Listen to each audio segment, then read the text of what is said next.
This is Make it plain. Make it plain. MIP With Masamela Matfumo. Mark Thompson. Make it plain. Get woke. Ladies and gentlemen, glad to have you all join us as we are really the whole world watching very closely. Can't help but see it. It's all over all of the mainstream media. You can't miss it. The coverage of Queen Elizabeth's period of mourning. Many of us have been responding to it in a myriad of ways, because we know the history of the British Empire and what it has done, how it has subjugated African people, colonized, enslaved, all of the above. And there have been many, many reactions. Wanted to talk to a few colleagues and comrades today about where they are in this period. And I think this is going to be a very interesting and enlightening discussion. The romanticization of what is going on in Britain really should not overshadow the crimes that have been committed. So we want to begin, first of all, with someone who's no stranger. She's the founder of Freedom Road, a consulting group dedicated to shrinking the narrative gap, the author of several books, including her most recent, which we all have enjoyed, Fortune: How Race Broke My Family and the World and How to Repair It All. She wrote a piece in Religion News Service recently, After Elizabeth, the Spiritual Implications of Imperial Succession. Lisa Sharon Harper joins us now and Make It Plain. Lisa Sharon Harper, God bless you. Welcome. How are you? I'm doing really well. Thank you so much. It's really a privilege to be here and a joy to be back in conversation. And it's always a joy and enlightening to hear from you. In your piece, you talk about your reckoning, so to speak, with what is going on in Britain and the Queen's death. Walk us through that. So when I first heard the news with everyone else, I was watching the news in the morning. I turned it on, and immediately there was a sense of urgency that the Queen's health is not well, and you saw people in the royal family rushing to the Queen's side throughout that morning, and I just had a real sense, this is it. Now, I am a connoisseur of The Crown. I love that show, and I love it because it really does give you a good sense of what the heart of colonization is all about. And you begin to realize, because The Crown focuses on that royal family, that they too actually are bound by the powers of colonization. They can't do the things that they would want to do. So I've loved watching it. And so I cried when she died. But then I sat in the truth of all that has happened in the course of her life. And as the head of the Church of England, and as the keeper of the Constitution, her role as the monarch, she could have used her voice, and she did not. She did it a couple of times. If what the Crown says is true, and others who have said, she has actually used her voice a couple of times, and usually has gotten reamed for it in the repeat press. But that said, she didn't use it all of the time. And often she actually went along with the policies that we now know, just absolutely ravished parts of the world, like the Mau Mau in Kenya. 1.5 million tortured and placed in concentration camps, let alone the 90,000 that were killed as the attempted uprising against the crown.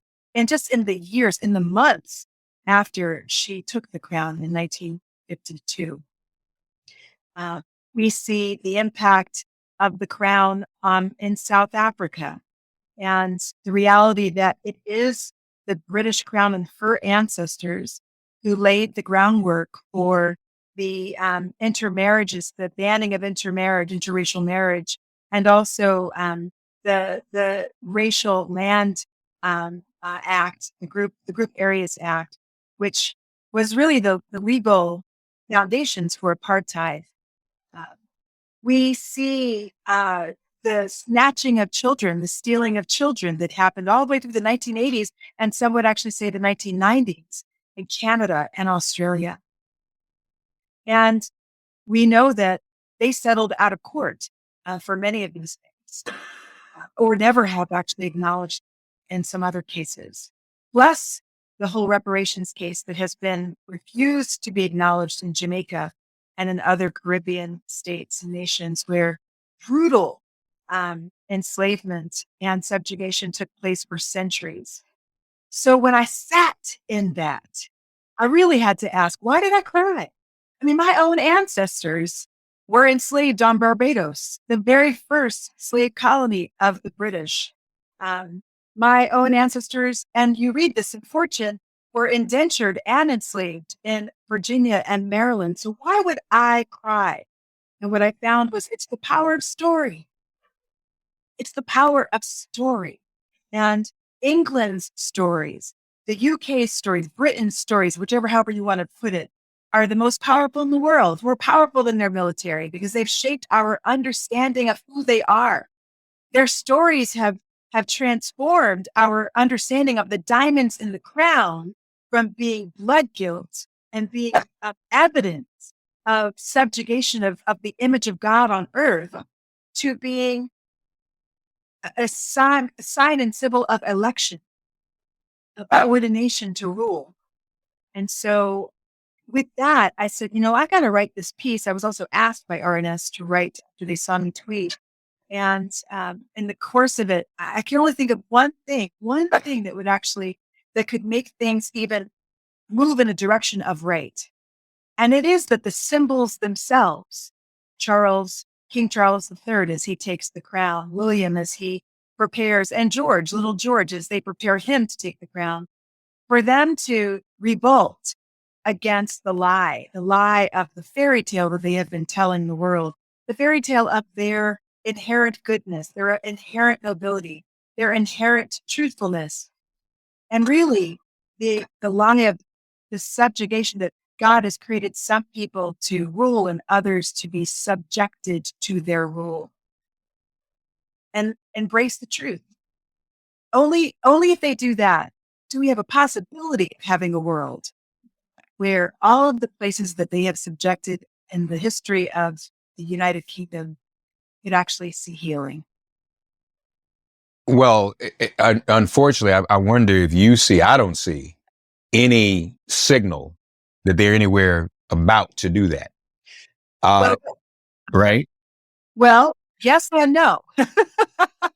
So yes, I do. I think that no, they probably are not going to do that anytime soon. But I think that Charles, in the person that he is, and the reality that he has had voice, he's not been like his mother. He also has had to wait his entire life to step onto this throne. And in the course of his younger life, he was extremely bullied. I mean, he was bullied beyond the point where most of us could actually endure. And he has experienced been under the leadership of one of those who has been subjected by his own kingdom. When he went to Wales and learned Welsh in order to speak Welsh when he took the crown, took his designation. So there has been some preparation in his life for the possibility of dreaming another way. He himself has been subjected to the power of the crown. And I think he might actually have another way. And I think we do actually see small signals. I don't know what others would think, but I know that I get hope when I see the reality that just even today, he invited Harry to come and stand with William at the foot of his grandmother's coffin in his regimentals, not just in his other suiting or in his casual attire, not casual, but you know what I mean, non-military attire. That is a break from tradition. That is a break from what the queen would have said she would have wanted. And so I see a break happening. I see the invitation for Harry and Meghan to come and to walk with William. And the allowance of that. While we know that William is the one who invited Harry for uh, for the king to allow that is something. It's indication that there is a desire to move in the direction, at least the direction of love, as opposed to the direction of domination. And we also, there seems to be some reporting that Harry and Meghan's children will now be titled. Apparently, the lawyers and all of this, I mean, to be honest, I'll be very frank, all this is really very stupid to me, but, and who determines what a prince or a princess is in the first place? This is hereditary. But he will now be Prince Archie and she will be Princess Lilibet, which was her great grandmother's name growing up, Queen Elizabeth's name as a child. Her parents, King George, and her mother, Queen Elizabeth, called her Lilibet. But before I get into some of, you know, the trying to demystify all of this, your family story is fascinating, folks, and we invite you again to follow it in the book Fortune by Lisa Sharon Harper, How Race Broke My Family and the World and How to Repair It All. Talk to you mentioned Barbados. So talk to us about your family history itself with the imposition of the crown.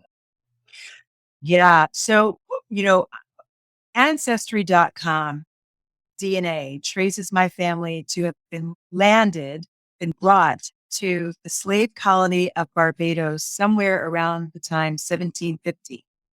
And what we know from the movement of our family's DNA through the islands, as Ancestry.com has traced it, is that within one generation, 25 years, our family had been sold into every island in the Lesser Antilles, every last one. So we know that they were used to bring money to the English people. We know that they were used not only on the island of Barbados, which was Britain's very first slave colony, but we know that they were used in all of them. So our family, now that line of the family made their way through all of those islands, and now is actually solidly mostly in the United States, although there's still a huge contingent still in Barbados and in other various islands. They came into the U.S. via Puerto Rico, where after abolition from the Dutch and English colonies, when abolition was declared, most of the Black Africans in that area made their way to Spanish colonies, because Spanish colonies had you can say, you know, if everything's relative, a kinder relationship with people of African descent. Likely that's because many of the conquistadores were actually Africans, were among the Spanish. So they welcomed people of African descent in a way that white colonies didn't. And they also didn't have many of the same racial stratification that white British and British colonies would have had. So my ancestors went from St. Kitts Nevis to Puerto Rico and eventually to the Bronx and to Brooklyn, New York City. You talked about how you wept, but now the place where your ancestors were first brought, Barbados, broke away and removed the Queen as head of state and de facto practically replaced the Queen as head of state with Rihanna. And Charles went there for that. We'll talk about that in a minute. In fact, well, let me just say, it's rumored that Harry really had his eyes on Rihanna. Well, I don't know all that back. Yeah, that's the rumor that's out there. That's just a rumor, folks. That's some of the gossip, because he likes the sisters, and that didn't work out. But Charles went to as someone who was ultimately going to become the head of the Commonwealth, went to Barbados for the handoff from his mother to Rihanna as Queen of Barbados. And how did you feel about that when that happened? Did that impact you? Did that strike a chord with you?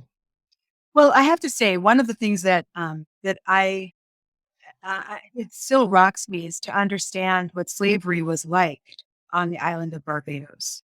That enslavement there was rough. I mean, you basically, the child, or around even the child, the life expectancy of someone enslaved on the island of Barbados at the time when my ancestors were brought there, is that they would be brought there and within 1 year they would die. That the majority of people would die within 1 year. And that makes sense that they just kept populating it with new Africans because they were so close. Barbados is among the closest areas in this hemisphere of the world to Africa. So they just had a steady flow like Brazil.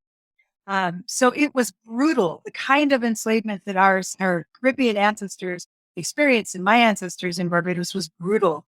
So when I saw Charles visit the island, and also when I saw William and Kate visit Jamaica, where is also another place where my ancestors were, and saw their reception there, I understood the protests. I understand actually the whole Caribbean uprising now that's happening, demanding reparation. And you realize that when the British left, they also saddled these islands with major amounts of debt, their own debt, and they made their debt price of the freedom. So they would not leave unless they could leave their debt as well. And that is just wrong. And on top of that, then of course they let people come into the UK and work, but they became second-class citizens in that society. So this impacts families. This impacts lives, futures, and possibilities for those families' futures. So it is only right and good. There is no other way to healing our world. There is not another way except through the way of telling the truth and then making reparation and restitution for the things that were stolen, the lives and possibilities that were stolen. There's no other way for us to find healing. So when Charles went, that was what went through my mind. You mentioned, and your comments are very similar to those of the attorney Melissa Murray, the law professor who's frequently on MSNBC. She did a whole thread. There is, I think it's best to use Du Bois' terminology, the double consciousness. Yes. The two irreconcilable strivings between being African and being, in his case, he was referring to America, but anywhere in the European world view. What we are witnessing now is it's intoxicating. It's all of this is part of the marketing to create this fairy tale. Yes. So that we get caught up in it and we want to watch it and we can't turn away from it. It's wall to wall coverage as if there's no other news going on in the world. And it's romanticized. And frankly, I think that Queen Elizabeth was critical in this because she was a woman. I fear that probably softened and anesthetized the horrors of the British Empire and the British Crown during her reign. What are your thoughts about that? I mean, at some point we have to break away from this pathology, this psychosis, that this even she's the longest. We don't know who the longest serving queen is because we don't know how long our queens and kings served in Africa, many of us. So, and if we go back to Kemet and ancient Egypt, we know some served longer than 70 years and had more impactful reigns. So when people run around talking about the white queen serving longer than anyone else, that's probably not historically accurate. But do you feel, I know your emotions, and Melissa Murray talked about that, but do you feel the need to untether yourself and disconnect yourself from this romanticism? And frankly, it's like Um, you mentioned the stories. The story is built on that. There's this fairy tale, which really messes a lot of people up. A lot of folks are still waiting in a castle for Prince Charming to come. And there's a shortage of Prince Charmings, Black Prince Charmings, because half of us in prison. So where's that going to come from? And I think it's also, don't you think, sobering, the timing of The Little Mermaid, another fairy tale. And because she's Black, people have lost their minds. They have lost their minds, Yeah. So folks, we got to look at this fairy tale, and don't we need to figure out a way to pull away from it, Lisa? Yes. When you look at Camelot, Henry V, Shakespeare's Elizabethan flourish, right? Victoria on PBS, The Crown, all of these stories focus in on, they narrow the focus of our view to the intimate lives of the royals. We only see their struggles. We only see their triumphs. And because they are the protagonists in the story, we root for them. Because they are the most fully human people in the world, because we get to see their every emotion. We root for them, and we somehow see ourselves in them. But you see, that's the genius, actually, of these British UK stories, is that they do narrow the purview, and they get all of us rooting for them. And that's part of how our subjugation happens. In order for us to be set free, we actually have to understand that the jewels that are in those crowns are not only about how beautiful they make the crown of the queen or the king. The jewels are evidence of slaughter. We do not see the conquered. We only see the jewels that are scavenged from the lands of the conquered. We do not see the shattered families, the gutted resources, the bloody brown and Black bodies. We see the prizes of war that are sitting atop the brows of the king and queen. We do not see the massacres and the concentration camps that have taken place on almost every continent, in Australia, in Africa, on multiple places, and especially I'm thinking of Kenya and South Africa. We don't see the stolen children. What we see is the pomp and circumstance that in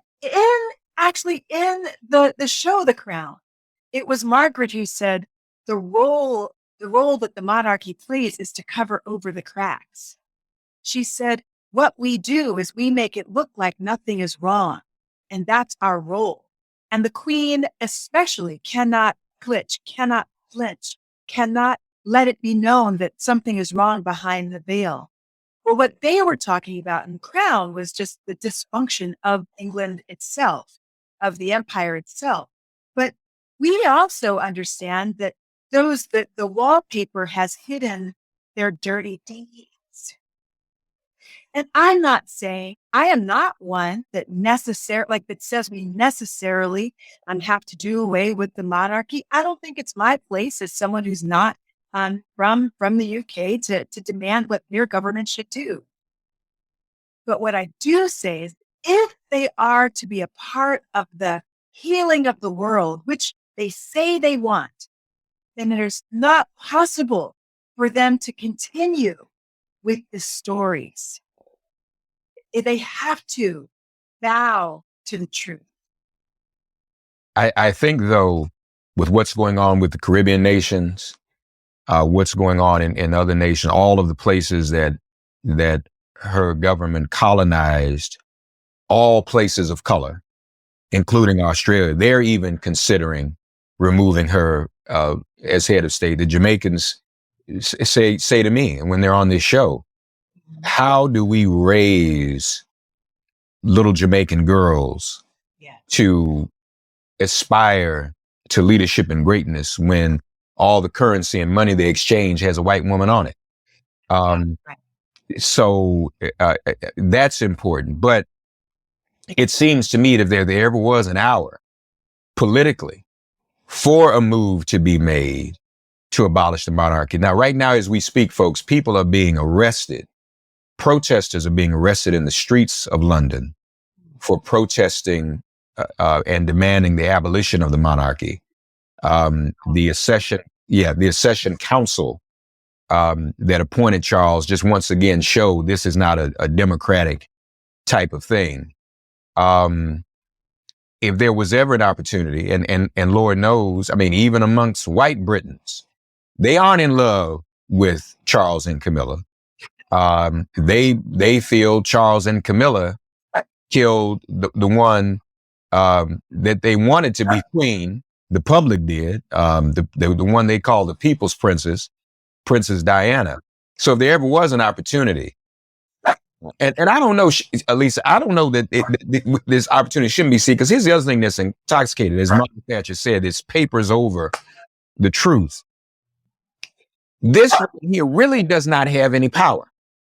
They have very limited power and authority. It's symbolic, and it plays, it is an intoxicant.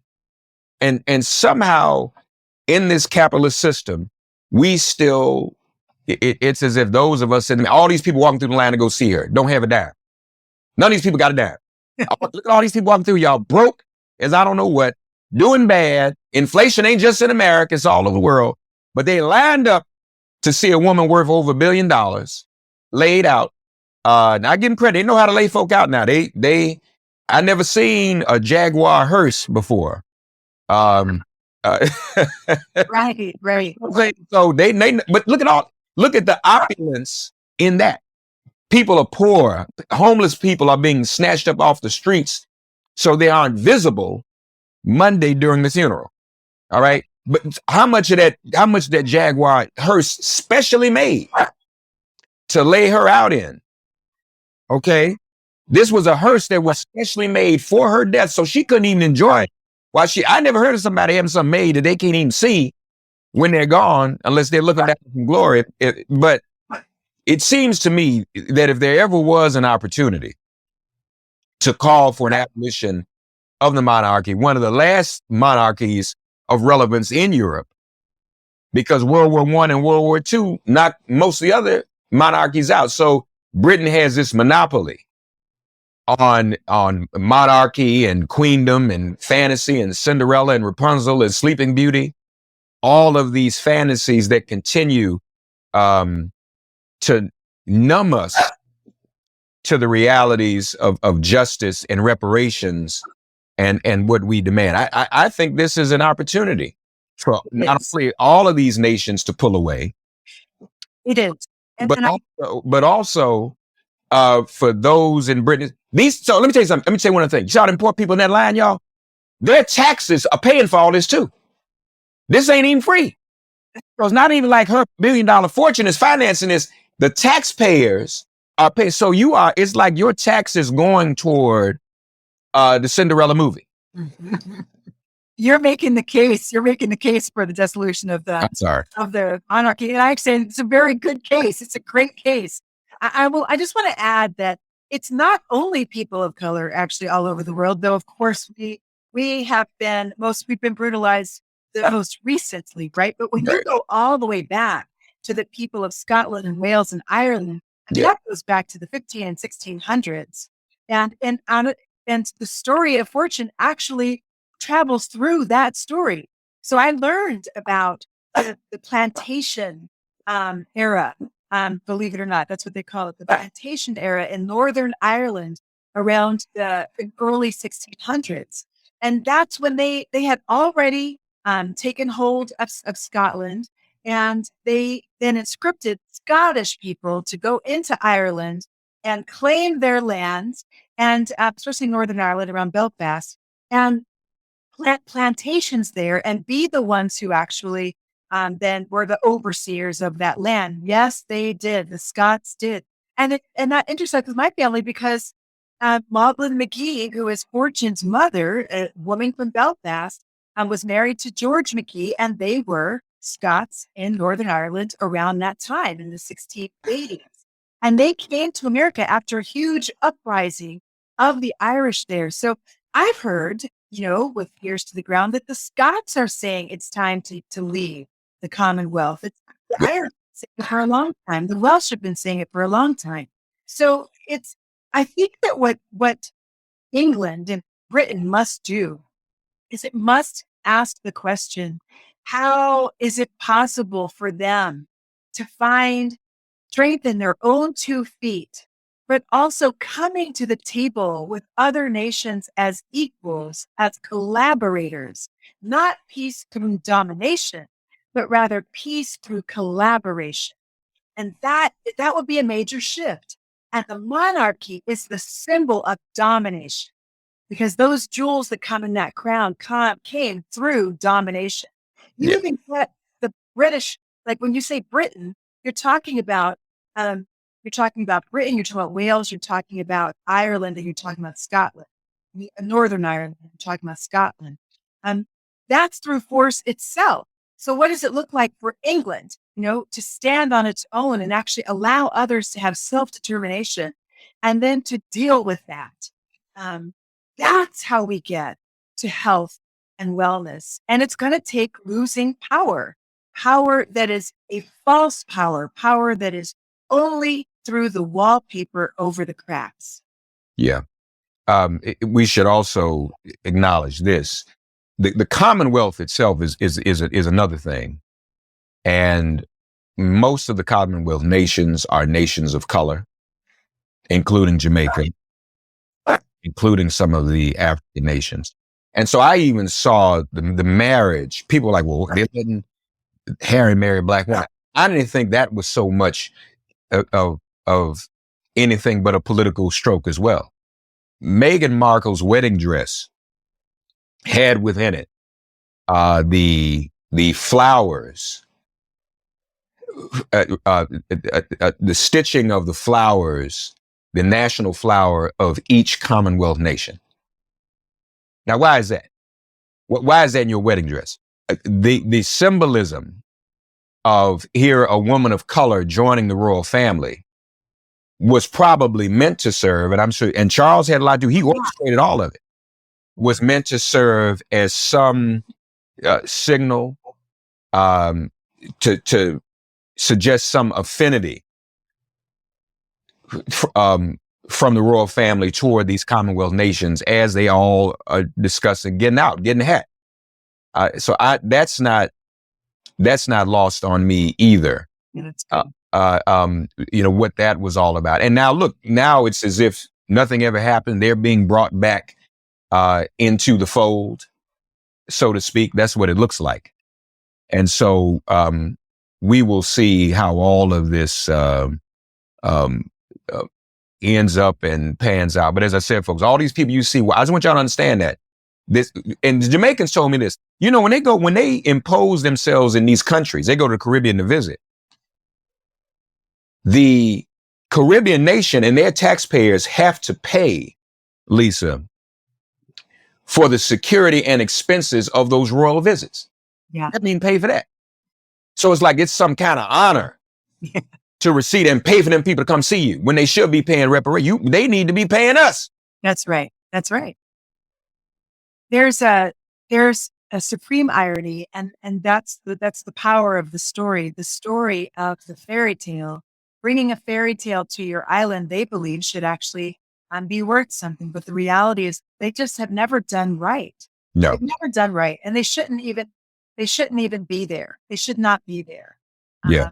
And I think that the greatest thing that I see right now, the shift that I see happening is that I see that the people, that those who have been named subjects, standing up and saying, I was not born to be subject. That's right. That's right. I was not created to be subjected to you. You were not born to rule over me. And so what we're really talking about, what reparations really is making the relationship right. It's bringing it right. Right. Rightness. And what that would look like is standing in a circle of humanity and deciding how we will do this together. Yeah. Yeah. Lisa Sharon Harper, folks, don't forget to check out her latest book. It's a compelling story, her family history, and it should inspire us all to dig deeper into our family histories. Fortune, How Race Broke My Family and the World, and How to Repair It All. Lisa, we thank you for joining us. Good to see you. Thank you. So good to see you too. Thanks for reaching out to me this morning. Let's stay in close touch. Okay, we'll do this again. Will do. All right. Take care now. Lisa Sharon Harper here with us. Joining us now is our dear brother. We appreciate all that he does, a longtime comrade and an activist. And he has been one of the leaders in really trying to shed real light on what's been happening in not only Cuba, but Zimbabwe. In fact, part of an organization that is the Cuba and Zimbabwe Friendship Organization.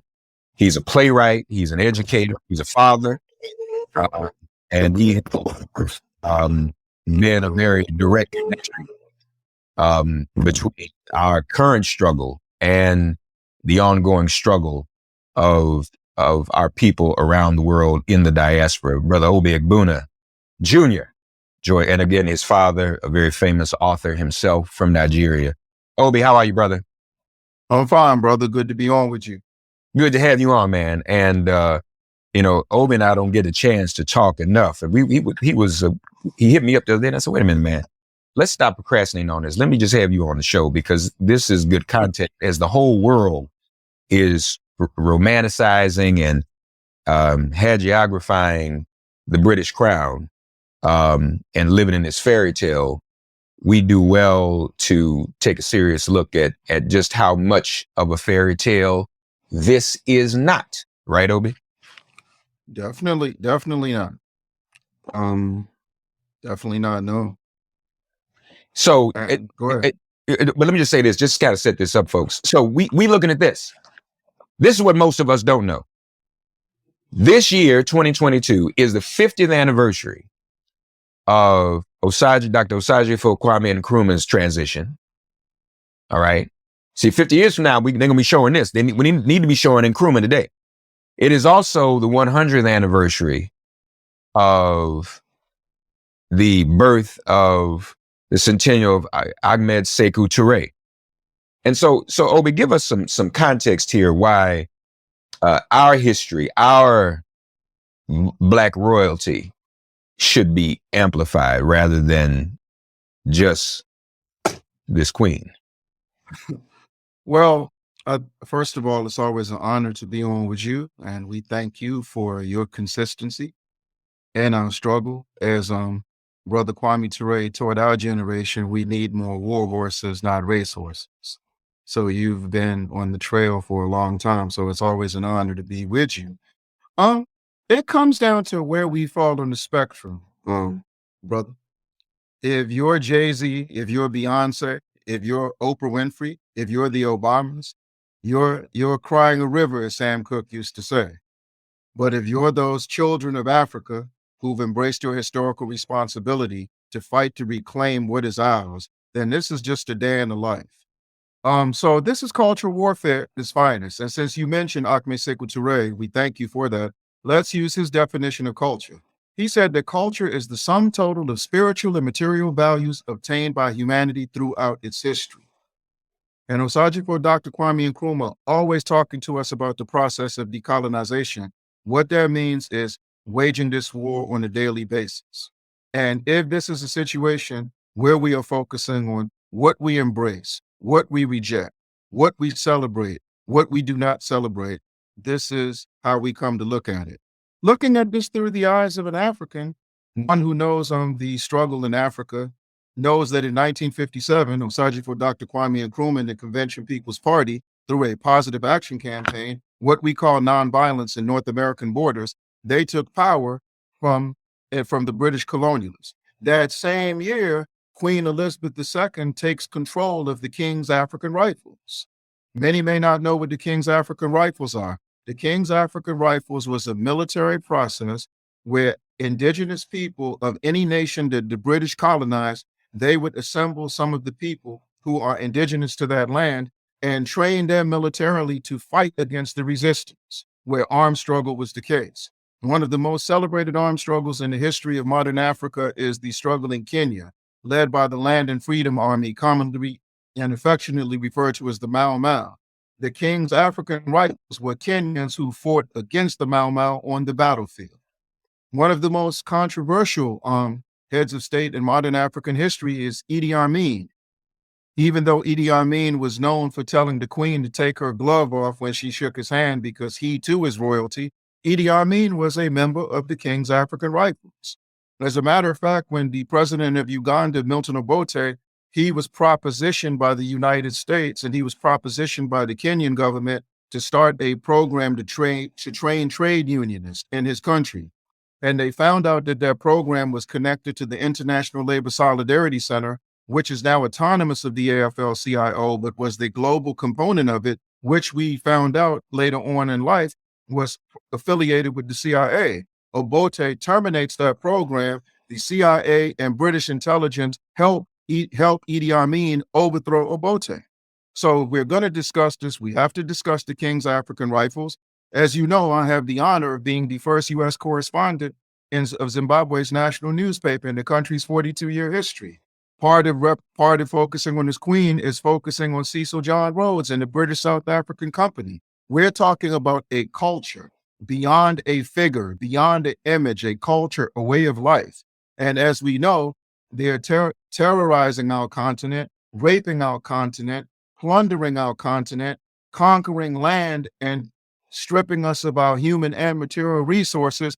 This is not policy related. This is not law related. It represents their culture. So as long as they embrace that culture, our culture of resistance will push us through. And the Queen was the Band-Aid to divert attention away from those atrocities. So as we celebrate Nkrumah's transition this year, we also know that on February 24th, 1966, at the same exact time that Dr. Martin Luther King and the Most Honorable Elijah Muhammad had their meeting of the minds at the palace in Chicago, the Nkrumah was overthrown en route to Vietnam to present a proposal to end the Vietnam War. So Muhammad Ali just wasn't stripped of his belt. The Student Nonviolent Coordinating Committee was not under a more intense radar, being the first organization, but Nkrumah comes out against the Vietnam War. So these things are very important to talk about, and we cannot let these events divert attention away from not only how Britain ushers in settler colonialism. Anytime we talk about the Queen, we have to talk about the birth of Zionism, because you cannot talk about Zionism and not talk about the Balfour Declaration. In 1914, Lord Arthur Balfour sets the diplomatic wheels in motion for, in 1948, Israel to be born. So if we're going to focus on the logistical work that Ralph Bunche did, looking at it through African eyes, if we're going to focus on the fact that Harry Belafonte used to sing a song the same way Ray Charles sang America the Beautiful, he used to sing a song called Haba Nagila. And that song was celebrating the Balfour Declaration. And Mr. Belafonte brags that he did more to popularize that song in U.S. borders than any other artist. So you cannot talk about Britain and not talk about Zionism. You cannot talk about the Queen and not talk about colonialism, especially the violent expressions of colonialism in places where we had to take up arms. And even if you're looking at the world globally and you're not looking at Africans, the people of Malay fought for 12 years against the King's African Rifles. And for those of you who have accepted the amputated narrative of the African experience and you only deal with North America, the King's African Rifles are the complement of the Buffalo Soldiers. What do we know, OB? Because I think there's probably a lot of revisionist history on this subject.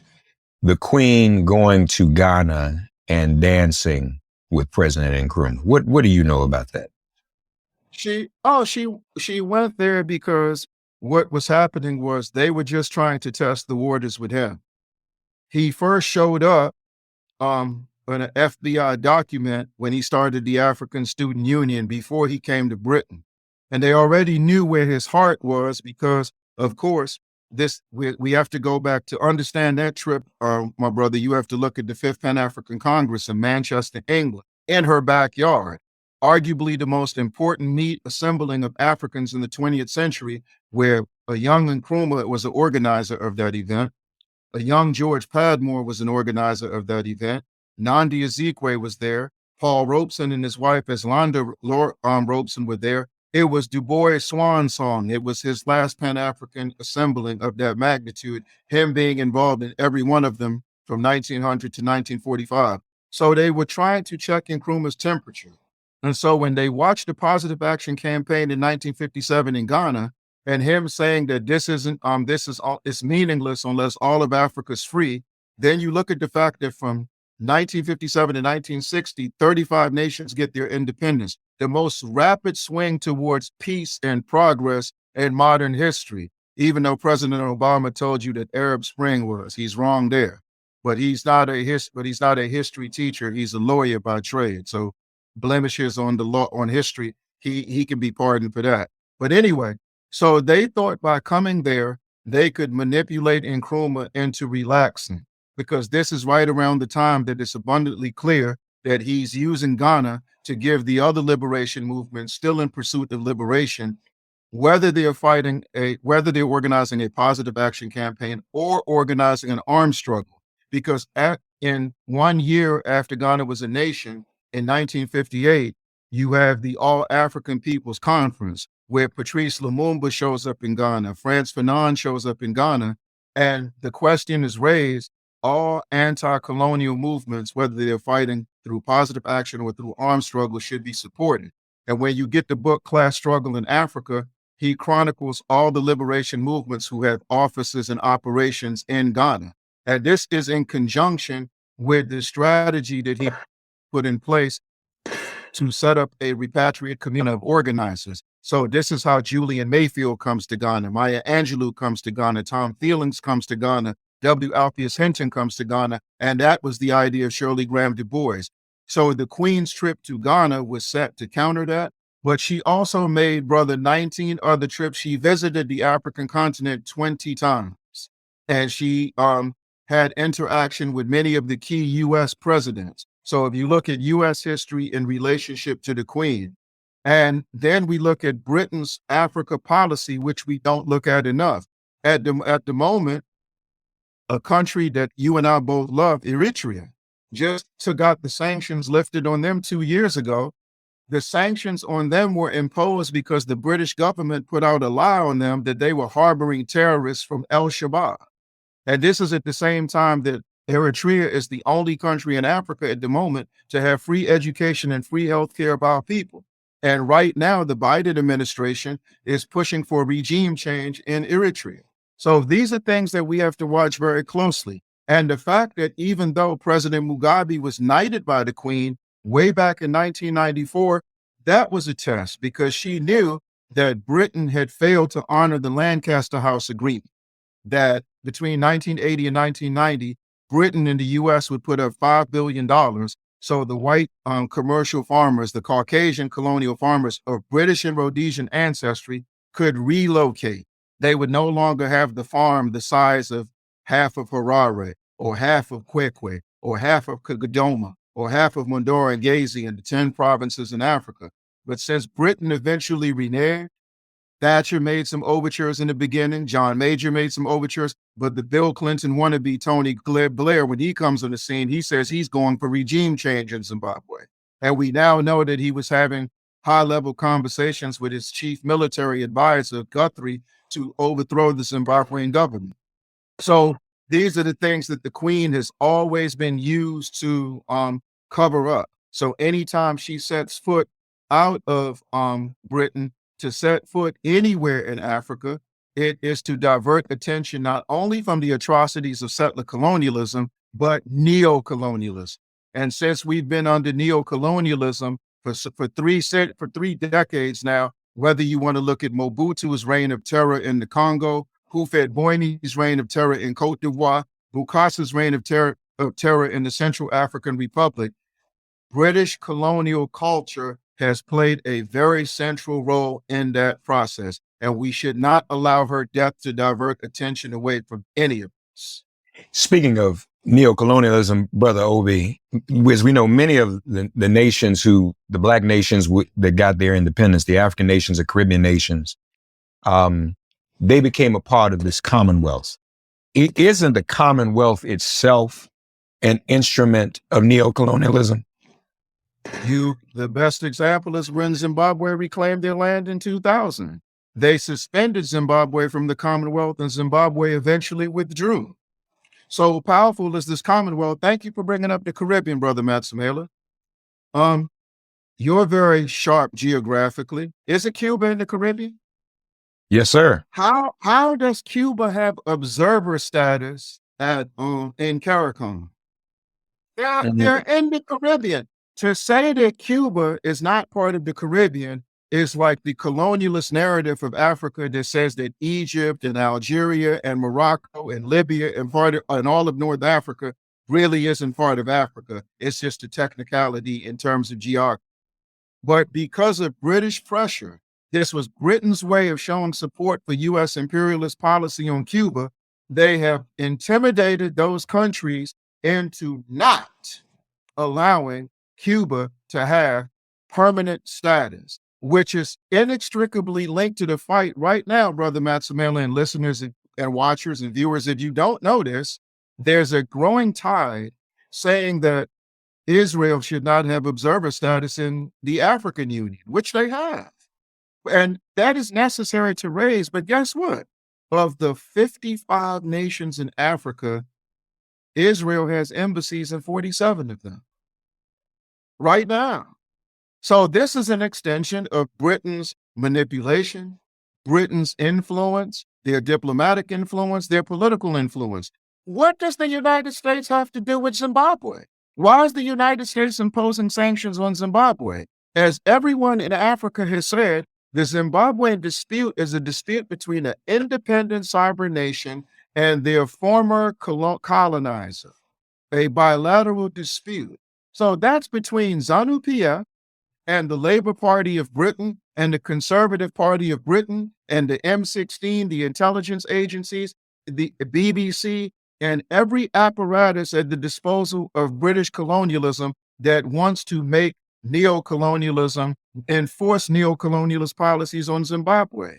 They created an organization in 1999 called the Movement for Democratic Change, which was financed by the Westminster Fund for Democracy, which is nothing but the British and US government. And this is part and parcel of Britain and the United States and the European Union bringing this to people who focus on the ballot. They've been telling us in Africa, Brother Matsamela, for the last 30 years that the one-party state is undemocratic. I'm Nigerian. So if Igbos and Yoruba and Hausas are all in one party because they see themselves as African first, that's not democratic. But for you to be able to take parties that you created outside of Africa, give them life on the ground in Africa, who only exist for regime change, if we allow them to function on the ground, that's how we're supposed to show we're democratic. Lastly, on this point, they've been telling us that we are politically backward. We are politically primitive. So the National Endowment for Democracy, the National Democratic Institute, and the International Republican Institute, Brother Matsamela and listeners, was created in 1983 in the Queen's backyard after Ronald Reagan gave a speech to the European Union Parliament saying, think tanks like this must prevail in order for us to win the Cold War. So they've been monitoring elections in Africa since 1983, saying they're trying to make us more democratic. How many women presidents have we had? Ethiopia's got a woman president right now. Malawi had a woman president. Of course, Ellen Johnson Sirleaf in Liberia was president. We've had a lot of women prime ministers. What is called South Africa even had a woman president for 24 hours. How many women presidents has the United States had?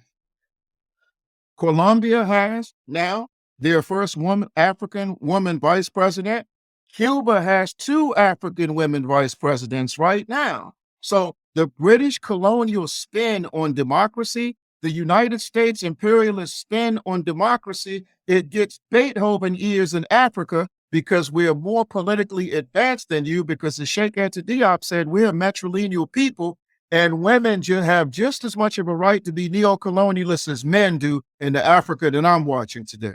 I'm not saying we embrace these women, but it verifies the fact that our people are politically mature enough, culturally tolerant enough to let a woman be at the helm, the same way we let women queens. And lastly on this, what their biggest fear is, since we're talking about the Osage book, he said that capitalism finds its ancestral roots in feudalism.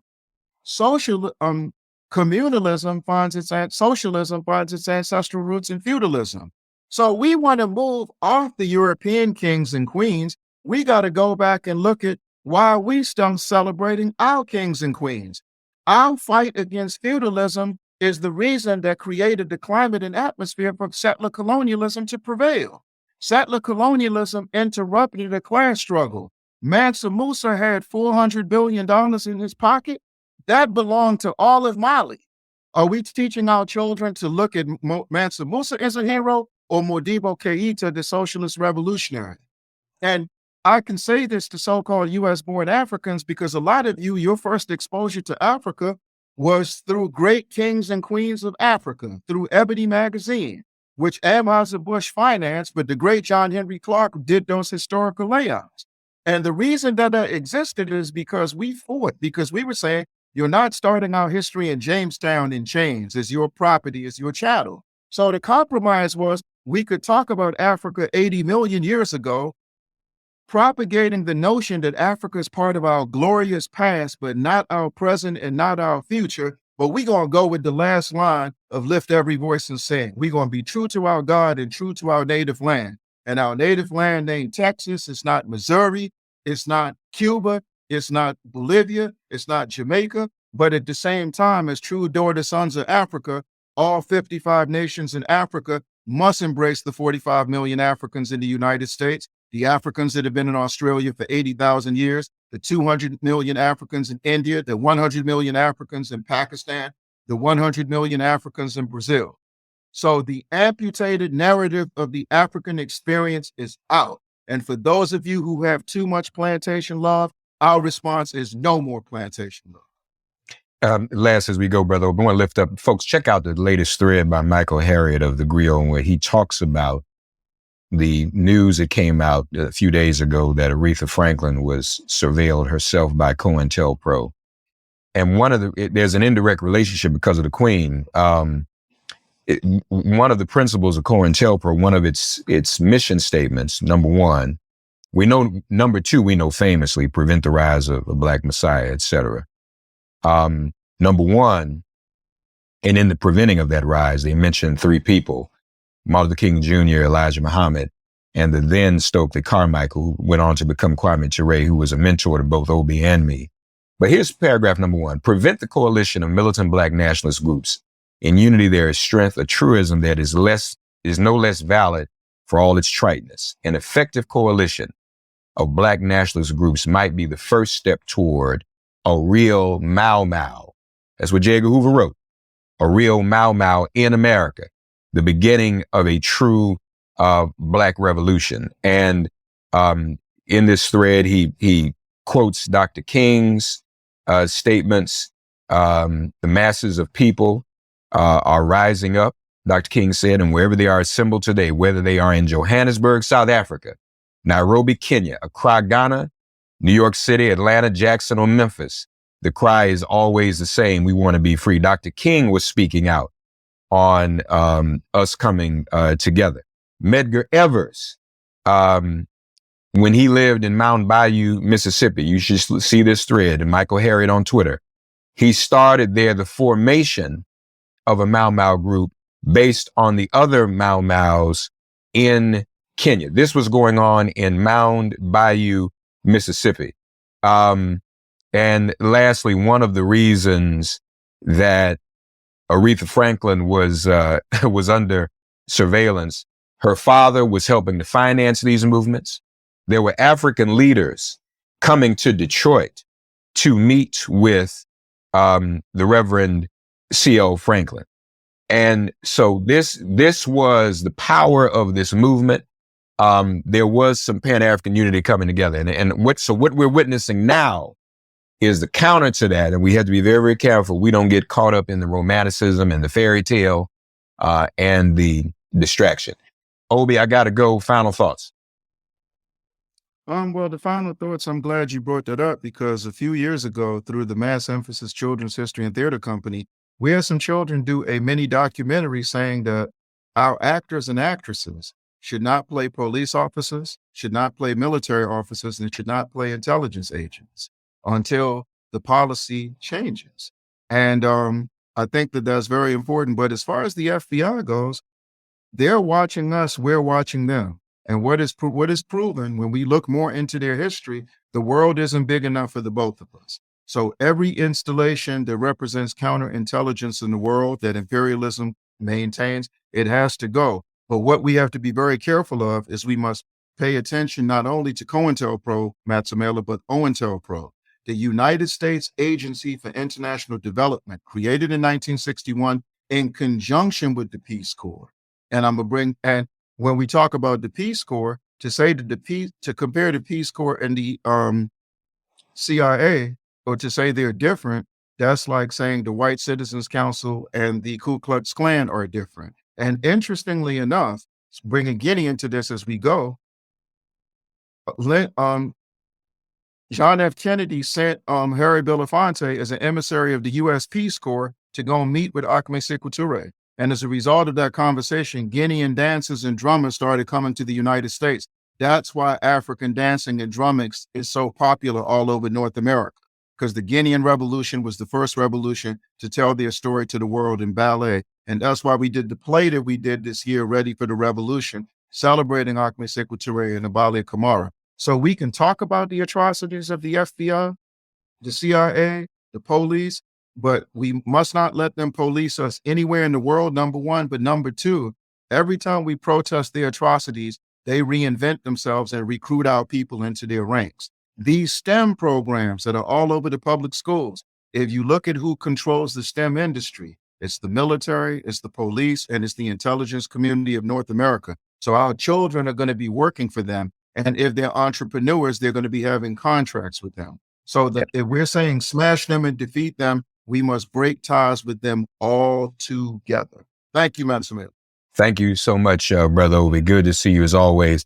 Folks, again, from that Michael Harriot thread, August 16th, 1968, Memphis, Tennessee, the Reverend C.L. Franklin, Aretha Franklin's father, was quoted as saying, England has degenerated from a first to a third rate power. Even then, England was being called out for her contradictions. Joining us now from the Advocate Network from Jamaica, Professor Rosalie Hamilton. Dr. Hamilton, sorry to keep you waiting. How are you today? I am doing very well.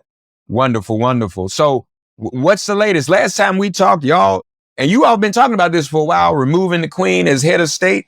I don't see, I mean, you all haven't done it yet, but I ain't got y'all letting Charles be on your money and your stamps. When y'all gonna do something? well, I can only say that the death of the Queen is now escalating the energy and the commitment and the fervor to put an end to this old colonial anachronism. I mean, it's time. We've already expressed our impatience earlier this year when the royal visit of William and Kate. And this death has really just given more energy and more life. So we will be pushing.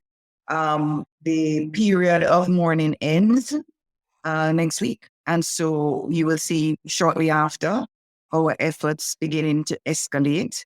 And we will hold our Prime Minister responsible with respect to his words and his commitment to move on. So we expect that he will act on those words and they're not just empty words. And so we'll continue to demand the timetable, the process. The Minister with Responsibility said she's going to put a constitutional committee in place. We've not heard anything about that committee. So, we will be pushing. What about Jamaicans who are watching this? We've talked to some already. You hear that guest on early, and people are having mixed emotions, it seems.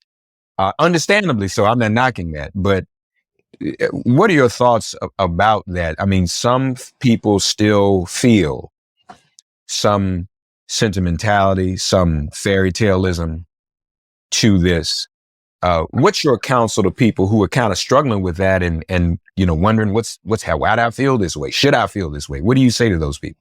But first of all, I'd say I understand the feeling, and to say let's begin to look at why many of us grew up, and I think this is much more so for the older generation, my parents' generation. They grew up with a very benign, positive image, fairy tale image of a queen who took care of us, at that time. And remember, we were still a colony. And so, there was a sense in which you felt you were British and you felt this was your queen. And there was a really deep emotional connection. In fact, if you listen to the early pioneers who went to England and fought the war, but also went to England with respect to the Windrush generation, you'll hear them talking very fondly of that early experience.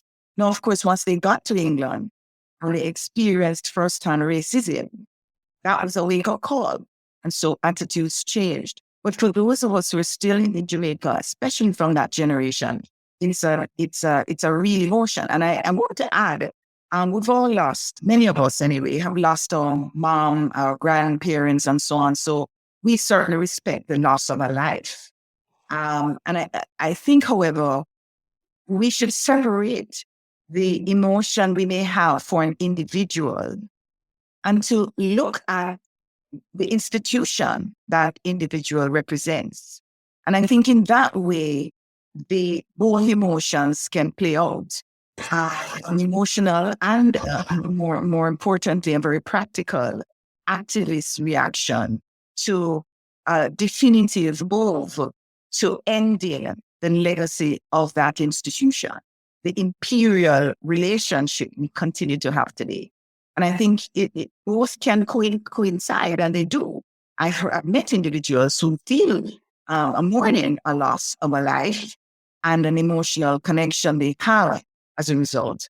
But they also understand the urgency to end this monarchical arrangement. And good. There's also this issue of reparations. And we know some nations like Barbados have removed the monarchy as head of state, but reparations, that's an even bigger issue and a bigger ask. Give us an update on where that process is and the movement around reparations in Jamaica and the thinking. Okay, so across the Caribbean, there are a couple of countries, including Jamaica, that have established a reparations committee. And so the lead set of activities, the work is being done largely through those committees in a very organized and structured manner led by the CARICOM Secretariat. Now, we, through our advocacy, provide support, and we support their work. And that work continues with deeper engagement with civil society, citizens in our country, so that we can better understand what exactly is on the table. So there's that discussion and debate that has happened, that is necessary, and that is in fact taking place among citizens in the respective countries. So we lend support to that effort. But our focus in Jamaica through the Advocates Network is essentially on this move to become a republic. And we feel very strongly that separating ourselves from the institution of the monarchy, removing the monarch as head of state, is one very important step, but it is not the only or even the most important step. The key set of activities is linked to how we remove the institutional legacies of the colonial process and all the atrocities that went with that are embedded in our educational institutions, in our legal structure. For example, our final court of appeal is still in England, the Privy Council. It is embedded in our health. We continue to suffer, chronic diseases and so on as a result of the poor intergenerational diet that we've had, and a range of other institutional legacies that we have to root out. And what requires a governance arrangement, a decision-making process, it's the voice of the Jamaican people can be heard. And so we're engaging actively in constitutional conversations, pushing for the strengthening of other legal and policy arrangements that can strengthen the voice of people, and ultimately pushing for a society in which the Jamaican people are sovereign and not the monarch. Now, to break that down for us again, a couple of areas you mentioned, the Privy Council, which folks, now we saw this cast of characters during the accession ceremony of King Charles. So I want to be sure I understand this correctly. This Privy Council still holds some sway over power and decision making in Jamaica? It's not just some say, it's our final court of appeal. That's the final place Jamaicans get justice. I mean, let's start back a little. All of this is rooted to a time when people in England went to the kings and queens at the time for justice. And that was the era of absolute rule by the monarchy, when the views and opinions and whims of the monarch could lead to the loss of your life. I don't like you till go to gallows, kind of, that kind of rule. And so over time, Britain itself moved away from the Privy Council to establish their own House of Lords and different arrangement, separate from the monarchical arrangement for their final justice. That's kind of how absurd this arrangement is. So that there are a few countries like Jamaica who today, the final appeals is external to our country. It's an external jurisdiction. It's a place where you have to have a visa. And if you can't find the financial resources to go on a plane, hire a lawyer, and defend your case, then you can't get justice. Not at the final level of our judicial system. One other thing you mentioned that always intrigues people, I was saying it earlier before you came on, when William and Kate came to Jamaica to see you all recently, to see the country, to tour. I think you were telling me before, the taxpayers had to pay for some of that, right? And taxpayers had to pay for security and other things, right? And the taxpayers, the Jamaicans, didn't invite them to come. Absolutely, did not invite them. Absolutely so. And so the same is true for the king. The king can choose to come when he wants. And importantly, it's one thing if you come as a visitor, we welcome all visitors and tourists to Jamaica. But when you come and you expect that the business of the people of Jamaica gets shifted to the side when the highest levels of our government now has to find time to meet and engage and to do whatever they want done at any moment in time.